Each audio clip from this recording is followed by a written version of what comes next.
You come home and your dog greets you at the door like nothing happened, and then you see it. The corner of the couch cushion pulled apart. A shoe, not chewed through, but methodically worked. The television remote, somewhere it should not be, with teeth marks along one edge. Your dog is wagging, completely unbothered, and your first instinct is probably the same one most owners land on: boredom. The dog had nothing to do, so it found something to do. That explanation feels right. It is also almost certainly wrong.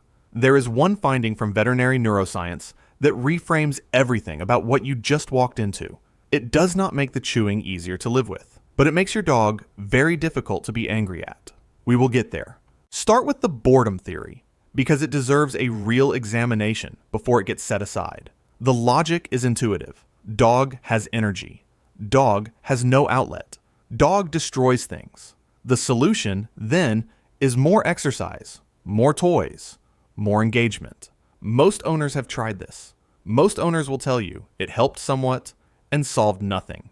The reason is that boredom and anxiety produce behaviors that look almost identical from the outside, but operate through entirely different mechanisms. Veterinary behaviorist Dr. Andrew Lucier, working at Purdue University's Animal Behavior Clinic, drew this distinction carefully in documented clinical work. Boredom-driven behavior tends to be diffuse, low intensity, and inconsistent. A dog that chews whatever happens to be nearby without particular focus on no predictable schedule. Anxiety-driven behavior is targeted, escalating, and tied to specific triggers. The chewing most owners come home to fits the second profile: the same objects, chosen repeatedly, the same intensity, the same timing. That is not a dog that ran out of things to do. That is a dog that needed to do something specific, for a specific reason. So what is the reason? The answer starts inside the act itself. Chewing is not just what the dog does to an object. It is something the dog does to its own nervous system. Rhythmic, repetitive jaw movement in mammals produces a measurable neurochemical effect. Dr. Karen Overall, in clinical work on repetitive motor behaviors in dogs, frames behaviors like chewing not as misbehaviors, but as functional self-regulation strategies. The dog's attempt to manage an aroused or dysregulated internal state through a physical action it has learned, at some level, works. The chewing slows something down. It dampens something that needs dampening. That is not X. That is Y. The destroyed cushion is not evidence of a happy dog burning off excess energy. It is evidence of a dog actively managing a state it cannot manage any other way. Which raises the harder question: what state is it managing, and what triggers it? The answer comes from research on what dogs are actually responding to when their owners leave. Judith Topal and colleagues at Eötvös Loránd University in Budapest established that dogs form attachment bonds with specific individuals, not with households in general. The research adapted Ainsworth's strange situation procedure, the same framework used to study attachment in human infants, and found that dogs show the classic signatures of secure and insecure attachment, but always directed at one person. Not the house, not the family, one nervous system.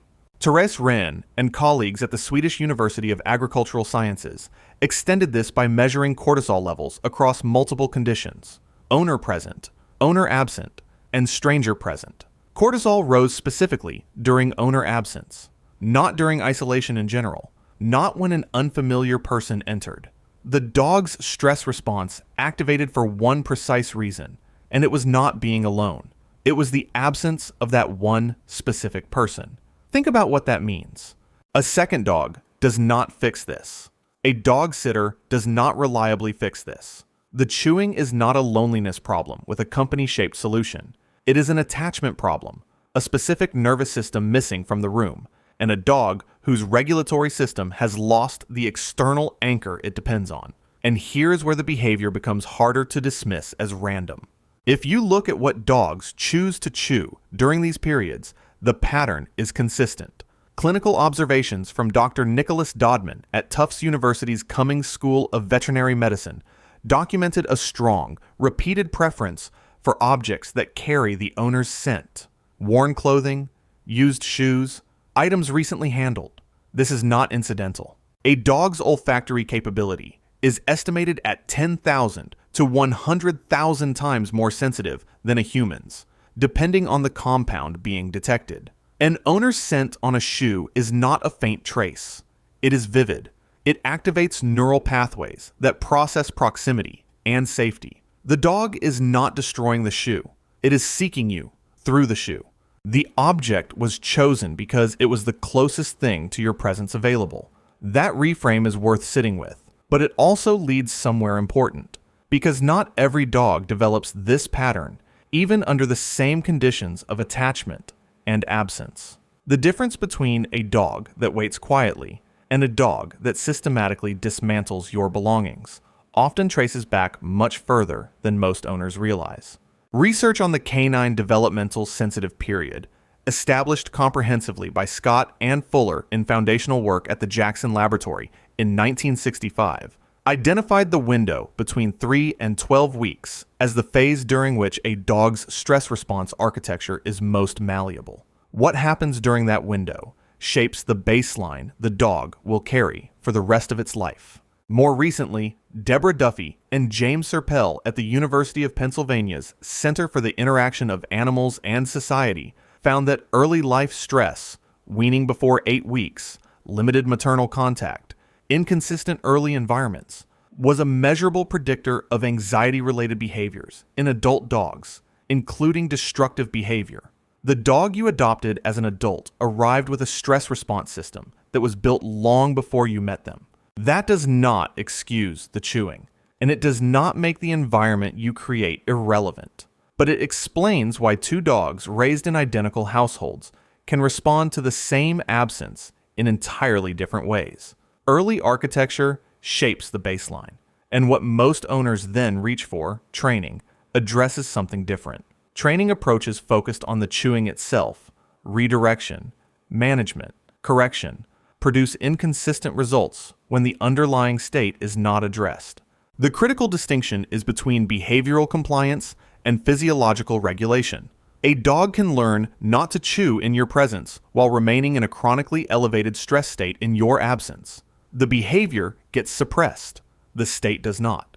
This is why a dog that has been trained away from destructive chewing will sometimes relapse completely during a change in routine, a move, a shift in the household.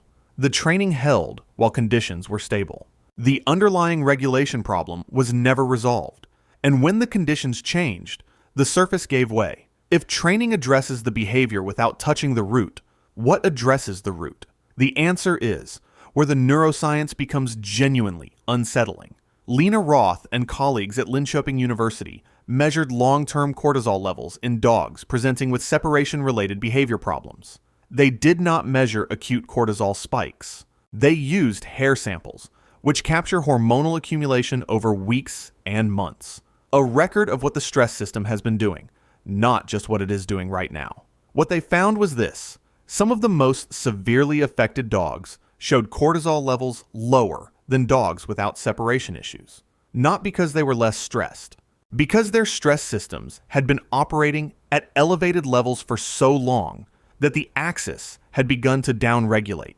The system was not calm. It had worn out. Think about that. A dog that chews frantically when you first leave and then goes quiet after an hour looks from the outside, like a dog that settled. According to this research, that quiet may be the clearest sign that the problem is more entrenched than it appears. Behavioral calm is not the same as physiological regulation, and a dog that appears to have accepted the situation may be a dog whose stress system has simply stopped mounting a full response, because experience has taught it that mounting one changes nothing. This is what the veterinary neuroscience is pointing at. The dog that owners describe as having gotten better on its own, the one that no longer tears things apart, the one that just waits, that dog may be the one most in need of attention. The path forward for these dogs is not a training protocol aimed at the behavior. It is graduated exposure, structured at a level slow enough that the nervous system never spikes, building a documented history of return until the dog's own prediction system begins to update. It is in some cases veterinary support that makes the nervous system more capable of forming new expectations. The goal is not a dog that stops chewing. The goal is a dog whose regulatory system has enough stability that it no longer needs to. The shoe was never about the shoe. It was about you, your scent, your absence, and a dog doing the only thing available to it when the one thing that regulated its nervous system walked out the door. That is not misbehavior. That is attachment, expressed through the only language a dog has when the words have run out. If you want to understand what your dog's sleep position is actually telling you about how secure they